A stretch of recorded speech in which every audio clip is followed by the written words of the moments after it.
Good wishes to one and all. This is our K-12 kit and today we will be working on the project Potentiometer LED control. So let's see how it starts. First, we will connect the power to the positive of the potentiometer, then negative of the potentiometer to the ground, then its positive to the positive of the LED, its output to the positive of the LED, and then negative of the LED to the ground. Now, when I will twist this potentiometer, the light will start glowing. So this is its intensity. Let's see if it changes.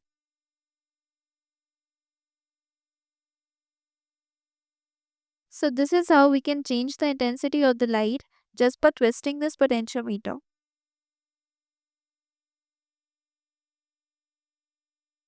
This is the minimum and this is the maximum. And this is how it's done.